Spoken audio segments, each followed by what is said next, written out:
Villain husband season 2 episode 35. ఇక story ఏంటో చూద్దామా? పదండి వెళ్దాం.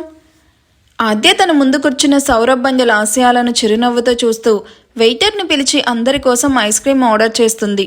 తమ ఆర్డర్ రాగానే అందరూ ఐస్ క్రీమ్ తింటూ జనరల్ టాపిక్స్ మాట్లాడుకుంటూ ఉంటే మాయా కూడా త్వరగానే లాస్య సౌరభ్తో మింగిల్ అవుతూ జోక్స్ వేస్తూ అందరినీ నవ్విస్తూ ఉంటుంది. మీరెందుకని మా వదిన మ్యారేజ్కి రాలేదు? లాస్య, మీ బాండింగ్ చూస్తుంటే ఐ ఫీల్ మీకు మా వదిన అంటే చాలా ఇష్టం. అలాంటిది ఎందుకని మీరు మ్యారేజ్కి రాలేదు? నాకు వదిన ఫ్రెండ్స్ ఆల్మోస్ట్ అందరూ తెలుసు. మ్యారేజ్లో అందరినీ కలిశాను. బట్ మిమ్మల్ని చూడడం ఇదే ఫస్ట్ టైం. లాస్య ఇబ్బందిగా నవ్వుతూ, టు బీ హానెస్ట్ మ్యారేజ్కి మాకు ఇన్విటేషన్ వచ్చింది. బట్ ఆ రోజు మా ఇద్దరికి కొంచెం గొడవ జరిగింది. సో నేను చాలా మూడ్ ఆఫ్లో ఉన్నాను. సౌరభ్ చాలా ట్రై చేశాడు నన్ను మళ్ళీ కన్విన్స్ చేయడానికి. బట్ నేను తను అన్న మాటలు తీసుకోలేకపోయాను. That day was very bad. Actually బాగా ఏడ్చాను. సో ఆ ఫేస్తో మ్యారేజ్కి వచ్చే ఆద్యాను అప్సెట్ చేయడం ఇష్టం లేక అవుట్ ఆఫ్ సిటీలో ఉన్నాను అని అబద్ధం చెప్పాను. Lasya, are you all right? సీరియస్గా వినిపించిన ఆద్య వాయిస్కి చిన్నగా నవ్వి, ఐఎమ్ ఓకే ఆద్య, చాలా బాగున్నాను. అండ్ సౌరభ్ కూడా నన్ను చాలా బాగా చూసుకుంటున్నాడు. అంత బాగా చూసుకుంటే ఎందుకు గొడవ పడ్డారు? లాస్య ఏదో చెప్పేలోగా అది నేను చెప్తాను మేడం అంటూ సౌరభ్ అందరి వైపు చూస్తూ, మా మ్యారేజ్ జరిగినప్పటి నుండి వీఆర్ వెరీ హ్యాపీ మేడం. ఎప్పట్లాగే ఆ రోజు కూడా మా డే చాలా హ్యాపీ మూడ్తోనే స్టార్ట్ అయింది. సడన్లీ ఇంటికి రిలేటివ్స్ వచ్చేసరికి నేను కూడా ఆఫీస్కి లీవ్ పెట్టేసి ఇంట్లోనే ఉన్నాను. ఇంటికి వచ్చిన రిలేటివ్స్, మీ మ్యారేజ్ అయ్యి 3 months అవుతుంది, మరి నీ వైఫ్కి 6 months ప్రెగ్నెన్సీ ఎలా అంటూ లాస్య ఇబ్బంది ఫీల్ అయ్యేలాగా మాట్లాడారు. వాళ్ళు వెళ్ళాక నాకు లాస్యాకి ఆ టాపిక్ మీద కొంచెం గొడవ పెద్దదే అవ్వడంతో నేను లాస్య మీద సీరియస్ అయ్యి అక్కడ నుండి వెళ్ళిపోయాను. అయినో నాకు కొంచెం షార్ట్ టెంపర్. ఆ కోపంలోనే బేబీను అబార్ట్ చేద్దామంటే విన్నావా అని కొంచెం ఓవర్గానే రియాక్ట్ అయ్యి లాస్య ఏదో చెప్పేలోగా అది నేను చెప్తాను మేడం అంటూ లాస్యాను ఇబ్బంది పెట్టాను. అందుకే ఆ రోజే చెప్పాను, ఇంకెప్పుడు నీ మీద ఇలా అరవను, ఇదే లాస్ట్ అని ప్రామిస్ కూడా చేశాను. బట్ లాస్య నాతో మాట్లాడడానికి 3 days పట్టింది అని ఇద్దరి మధ్య జరిగింది మొత్తం చెప్పి మళ్ళీ ఇంకోసారి అందరి ముందు లాస్యాకి సారీ చెప్తాడు Saurabh. How can you say like that Saurabh? అది మీ ఇద్దరి మధ్య ఉన్న ప్రేమకి గుర్తు. ఇప్పుడు పిల్లలు లేక ఎంతమంది ఇబ్బంది పడుతున్నారో తెలుసా? అంత ఈజీగా అలా ఎలా అనేసావు? ఆ మూమెంట్లో నేను ఉండుంటేనా నీ 2 చెంపలు పూరిలాగా పొంగిచ్చేదాన్ని అంటూ కోపంగా చెప్తుంది. అమ్మో వద్దు మేడం, ఆల్రెడీ మీ చేతితో దెబ్బలు తిన్నాను. మీరు చూడ్డానికి 0 size కానీ కొట్టడం మాత్రం చాలా సాలిడ్గా కొడతారు అని 2 చెంపల మీద చేతులు పెట్టుకొని చెప్పగానే సౌరభ్ ఎక్స్ప్రెషన్స్కి అందరూ నవ్వుతారు. Jokes apart, I love Lasya madam, trust me, ఇంకెప్పుడు వాళ్ళేదో అన్నారు వీళ్ళేదో అన్నారు అని బాధ పెట్టను అంటూ హార్ట్ఫుల్గా చెప్తున్న సౌరభ్ని చూసి లాస్య స్మైల్ ఇస్తే ఆద్య కూడా చిన్నగా నవ్వుతూ, గుడ్, ఇంకేంటి, ఎలా ప్లాన్ చేస్తున్నారు సీమంతం అని దాని గురించి మాట్లాడుతూ ఉంటుంది. మాన్య వదిన, నాకు డౌట్. హబ్బా, ఏంటే నీ గోలా? ముందు నేను అడిగిన దానికి ఆన్సర్ చెప్పు. నేను ఆన్సర్ చెప్పాలంటే నువ్వు ముందు క్వశ్చన్ అడగాలి కదా. హబ్బో పంచా? లేదు మాయా, ఇది పాయింట్. He bad joke. సర్లే కానీ నీ డౌట్ ఏంటి? వదిన సౌరభ్ని నిజంగా కొట్టిందా? హో, నీకు ఆ ఎపిసోడ్ గురించి తెలియదు కదా. మీ వదిన మామూలుగా కొట్టలేదు పాప. 10,000 మంది జనం ముందు పెళ్లి పీటల మీద పెళ్లి కొడుకులా కూర్చున్న సౌరభ్ను అందరూ చూస్తుండగానే ఈడ్చిపెట్టి కొట్టింది. చూడ్డానికి అలా హీరోయిన్ లాగా అందంగా ఉంటుంది కానీ నిజానికి మీ వదిన చాలా డేంజరస్ క్యాండిడేట్. ఇలా కొరియన్ మూవీను సబ్టైటిల్స్లో చూసినట్టు అర్థమయ్యి కాకుండా చెప్పే బదులు కొంచెం తెలుగులో అర్థమయ్యేలా చెప్పొచ్చు కదా. ష్, మెల్లగా మాట్లాడు అని ముగ్గురు వైపు చూస్తూ మాయాకి దగ్గరగా జరిగి, లాస్య సౌరభ్ల పెళ్లి నార్మల్గా జరగలేదు, అసలు ఏం జరిగిందో తెలుసా అంటూ జరిగింది మొత్తం పిన్ టు పిన్ చెప్పి, సో అలా అందరినీ ఒప్పించి అండ్ ఎవరిని నొప్పించకుండా లాస్య మ్యారేజ్ తను దగ్గరుండి తను కోరుకున్న సౌరభ్తో జరిపించింది. నేను వదిన్ని చూసినప్పుడే అనుకున్నాను, వదిన చాలా డేరింగ్ అండ్ డాషింగ్ ఉమెన్ అని. ఐఎమ్ సో లక్కీ వదిన అంటూ మాన్య భుజం మీద తలపెట్టుకుంటూ ఆద్య వైపు నవ్వుతూ చూస్తూ ఉంటుంది. హఫ్, సరిపోయింది. ఆద్య డేరింగ్ అయితే నువ్వు లక్కీ ఏంటి? నువ్వు నీ లాజిక్ అని తలకొట్టుకుంటూ, అసలు ఈ అమ్మర్ ఏమయ్యాడు, ఎన్ని కాల్స్ చేస్తూ ఉన్న పిక్ చేయట్లేదు, మెసేజ్కి కూడా రెస్పాండ్ అవ్వట్లేదు అని అమర్ని తిట్టుకుంటూ లాస్యాతో మాటల్లో పడుతుంది. ఆద్య అందరి వైపు చూస్తూ ఇప్పుడే వస్తాను అంటూ మొబైల్ తీసుకుని పక్కకు వెళ్ళి సౌరభ్కి కాల్ చేస్తుంది. ఆద్య నెంబర్ చూసిన సౌరభ్, మేడం ఏంటి పక్కకు వెళ్ళి నాకు కాల్ చేస్తుంది అనుకుంటూ ఆద్య కాల్ లిఫ్ట్ చేసి చెవి దగ్గర పెట్టుకుంటూ హలో మేడం అనబోతూ ఉండగా Saurabh I want talk to you ఇంకేమీ మాట్లాడకుండా ఎవరికి డౌట్ రాకుండా పక్కనే ఉన్న టాయ్స్ షోరూమ్ దగ్గరికి రాని కాల్ కట్ చేస్తుంది. నాతో ఏం మాట్లాడాలి అని ఆలోచిస్తూ లాసే ఫ్రెండ్ కాల్ చేశాడు, ఇక్కడే కూర్చో 10 minutesలో వస్తాను అంటూ ఆద్య చెప్పిన షోరూమ్ వైపు వెళ్తాడు. అది తెలియని ముగ్గురు మంచిగా ముచ్చట్లు చెప్పుకుంటూ దొరికిన టైంను హ్యాపీగా స్పెండ్ చేస్తూ ఉంటారు. మేడం ఎందుకు పిలిచారు? నీతో కొంచెం మాట్లాడాలి సౌరభ్. అక్కడ కూడా మాట్లాడొచ్చు కదా మేడం.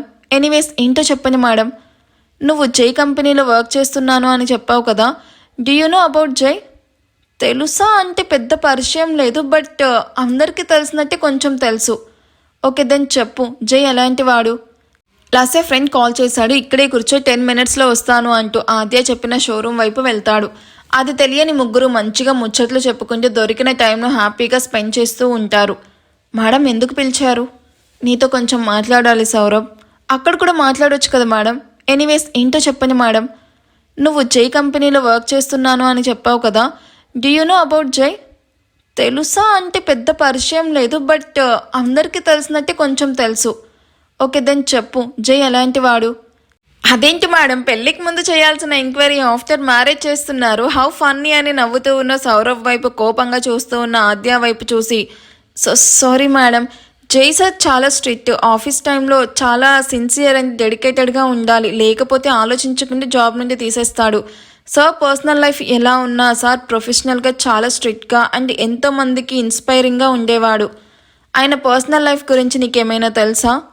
అది అందరికీ తెలిసిన ఓపెన్ బుక్కే కదా మేడం. సార్కి చాలామంది గర్ల్ ఫ్రెండ్స్ ఉన్నారు. ఒక్కోసారి సార్ ఆఫీస్ స్టాఫ్తో కూడా రొమాన్స్ చేసేవాడు అని చెప్తూ ఆగి ఐఎమ్ సారీ మేడం, అది ఏదో ఫ్లోలో చెప్పేశాను. ఇట్స్ ఓకే సౌరభ్, ఇవన్నీ నాకు కూడా తెలుసు, బట్ జై గురించి నాకు చాలా విషయాలు తెలియవు, అందుకే అడుగుతున్నాను. జై బెస్ట్ ఫ్రెండ్ అమర్ అన్నయ్య కూడా నాకు బాగా తెలుసు. He is like my brother. Amar sir మాత్రమే కాదు మేడం, నాన్సీ మేడం కూడా జై సార్ బెస్ట్ ఫ్రెండే. అప్పుడప్పుడు సార్ కోసం ఆఫీస్కి వచ్చేవాళ్ళు. ఆవిడ ఒకప్పుడు సార్ గర్ల్ ఫ్రెండ్ అండ్ ఇద్దరి మధ్య ఎఫైర్ ఉందని అందరూ చెప్పుకునేవాళ్ళు. Is it? Who is she? ఆవిడ సార్కి బాగా క్లోజ్ మేడం. అప్పట్లో నాన్సీ మేడం కోసం ఫ్లాగ్ కూడా కొని గిఫ్ట్ చేశాడట. ఒకసారి ఆ అమ్మాయి పిక్ చూపిస్తావా? కానీ మేడం ఇవన్నీ ఇప్పుడు ఎందుకు అడుగుతున్నారు? ఆ అమ్మాయి వల్ల మీ మధ్య ఎలాంటి డిస్టర్బెన్స్ రాలేదు కదా? నో, యాక్చువల్లీ అలాంటిది ఏం లేదు, జస్ట్ తెలుసుకోవాలనే అడుగుతున్నాను. We are very happy now. Jai past గురించి ఐ నో ఎవ్రీథింగ్. ఇప్పుడు తన పాస్ట్ గురించి కొత్తగా తెలిసినా ఐ డోంట్ బ్లేమ్ హిమ్.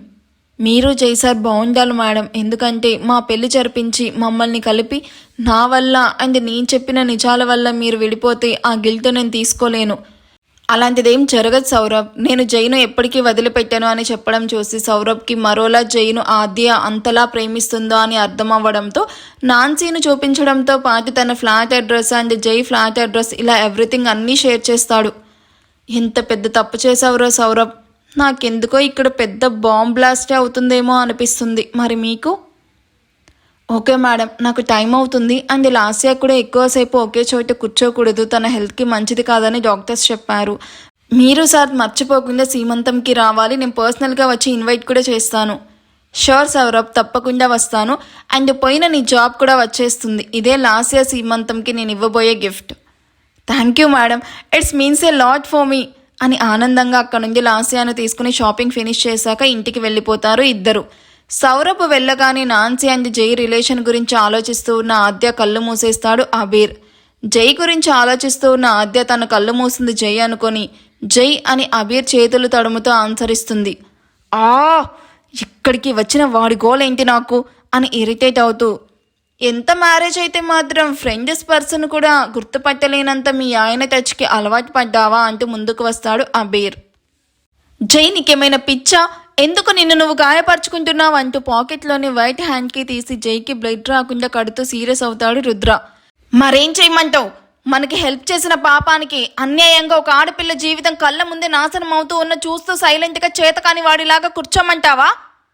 జై గుండెల్లో నుండి బుల్లెట్ లాగా వస్తూ ఉన్న మాటలకి ఎవరి దగ్గర ఆన్సర్ లేకపోవడంతో అందరూ సైలెంట్గా తల వంచుకుంటారు. మావయ్య తనకి ఫినాన్షియల్ అండ్ మోరల్గా సపోర్ట్ ఇస్తున్నాడన్న ఒకే ఒక్క రీజన్తో రితిక తన లైఫ్ రిస్క్ చేసి మరి మన కోసం వాడి దగ్గరికి వెళ్ళి ఎవిడెన్స్ అన్ని కలెక్ట్ చేసి నన్ను ఆద్యాన్ని కలిపి తను ఆహృతి అవుతుంది. ఇదంతా చూస్తూ సైలెంట్గా ఉండడం నా వల్ల కాదు. నాకేం జరిగినా పర్వాలేదు, రితికాని వాడి దగ్గర నుండి తీసుకొని వస్తాను. మనం ఎక్కడ ఎంక్వైరీ చేస్తున్నామో కూడా వాడు అంత క్లారిటీగా చెప్తున్నాడు. అలాంటప్పుడు ఇంకా ఎంక్వైరీ చేస్తూ రితికా ప్రాణాలు రిస్క్లో పెడదామా? అమర్ మాటలకి జై తన జుట్టు చేత్తో పట్టుకుని మెడను వెనక్కి వంచి ఆ అని అరుస్తూ, దీనికి సొల్యూషన్ నేను కనిపెడతాను, మీరు ఇంకా ఏమీ ఎంక్వైరీ చేయకండి, ముఖ్యంగా గౌతమ్, నీకు మాట ఇచ్చినట్టు రితికాను అప్పగిస్తాను, కానీ నువ్వు ఎలాంటి ట్రైలు వెయ్యకు, ఎందుకంటే అది రితికాకి డేంజర్ అని గౌతమ్ గొంతులో నుండి మాటలు కూడా బయటికి రావడం లేదు. నా మీద నమ్మకం ఉంచు అని గౌతమ్ భుజం తట్టి, నువ్వు వీళ్ళతో వెళ్ళిపో అని గౌతమ్ బైక్ తన తీసుకొని, మీరు కూడా వెళ్ళండి మామయ్య, ఈ సమస్య ఇప్పటి నుంచి మీది కాదు నాది అని బైక్ స్టార్ట్ చేస్తాడు. జై హ్యాండ్కి ఇంజురీ అయ్యింది అంటే బ్లీడింగ్ కూడా అవుతుంది, ఇప్పుడు ఎలా డ్రైవ్ చేస్తావు? నా మాట విని కార్లో వెళ్దాం పదా, నువ్వు అసలే చాలా కోపంలో ఉన్నావు, నా మాట విను జై. కింద పడ్డ తన మొబైల్ రిపేర్ చేయించు అని, ఇది నాకు చాలా ఇష్టమైన మొబైల్ అని అమర్తో చెప్పి రైమ్ అంటూ బైక్ను గాల్లో లేపుతూ వెళ్తూ ఉన్న జైను చూసి అందరూ నిష్ఠూర్చి భారమైన హృదయాలతో అక్కడి నుండి వెళ్ళిపోతారు. బెడ్ మీద పడుకొని తన ఫాదర్ తనతో మాట్లాడిన దాని గురించి ఆలోచిస్తూ ఉంటుంది నాన్సీ.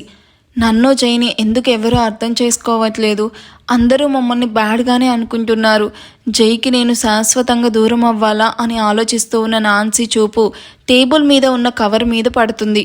అందులో పెళ్ళికొడుకు డీటెయిల్స్ ఉన్నాయని తన ఫాదర్ చెప్పడం గుర్తు చేసుకుంటూ పైకి లేచి కూర్చొని ఆ కవర్ చేతిలోకి తీసుకుని ఓపెన్ చెయ్యాలా వద్దా అని ఆలోచిస్తూ ఉంటుంది. నాన్సీ కవర్ ఓపెన్ చెయ్యాలి అనుకునే టైంకి న్యూ నెంబర్ నుండి కాల్ రావడంతో ఎవరిది ఈ నెంబర్ అని అనుకుంటూనే కాల్ లిఫ్ట్ చేస్తుంది. నాన్సీ, జై నువ్వా? ఈ నెంబర్ ఎవరిది? నాదే, న్యూ మొబైల్. నేను ఎప్పుడు మనం మీట్ అయ్యే మాల్కి వస్తున్నాను, నువ్వు కూడా అక్కడికి రా, మాట్లాడుకుందాము, నేను కేఫ్లో వెయిట్ చేస్తూ ఉంటాను, కమ్ ఫాస్ట్. ఓకే జై అని కాల్ కట్ చేసి చేతిలోని కవర్ తన హ్యాండ్ బ్యాగ్లో పెట్టుకుని రెడీ అయ్యి జైను మీట్ అవ్వడానికి స్టార్ట్ అవుతుంది. అక్క, హెడ్డెక్గా ఉందని చెప్పావు కదా, రెస్ట్ తీసుకోకుండా బయటకు ఎందుకు వెళ్తున్నావు? మంజు వైపు చూస్తూ, జైను మీట్ అవ్వడానికి వెళ్తున్నాను, 1 అవర్లో వచ్చేస్తాను, బాయ్ అంటూ వెళ్ళిపోతుంది. బెడ్రూమ్ నుండి హాల్లోకి వస్తూ అది విన్న తన ఫాదర్ ఏదో ఆలోచిస్తూ తిరిగి రూమ్లోకి వెళ్ళిపోతాడు. నాన్సీ ట్రాఫిక్ను దాటుకుని జై చెప్పిన మాల్లోకి ఎంటర్ అయ్యి కార్ పార్క్ చేసి లోపలికి వెళ్తుంది. జైకి మెసేజ్ చేస్తూ ఎదురుగా వస్తూ ఉన్న వ్యక్తికి డాష్ ఇస్తుంది నాన్సీ. సారీ అని హడావిడిగా వెళ్ళిపోతూ ఉన్న నాన్సీ వైపు చూసిన ఆద్య, తను ఈ అమ్మాయిని ఎక్కడో చూసాని అని ఆలోచిస్తూ ఉంటుంది. మన ఆద్య పాప నాన్సీని గుర్తుపడుతుందా? జై అండ్ నాన్సీలని అలా చూస్తే ఆద్య రియాక్షన్ ఏంటి? జై చెప్పినట్టు రితికాను సేవ్ చేయగలడా? రితిక సేవ్ అవ్వాలని ఎంతమంది కోరుకుంటున్నారో కామెంట్ చేయండి. అలాగే రాహుల్కి ఎలాంటి శిక్ష వేస్తే బాగుంటుంది అంటారు? రితికాకి జరిగిన అన్యాయానికి ఎలా మనం న్యాయం చేయొచ్చు? మీరేమనుకుంటున్నారో కామెంట్ చేయండి. వీడియో నచ్చితే ప్లీజ్ లైక్ చేసి హైప్ ఇవ్వండి. Thank you for watching. Bye.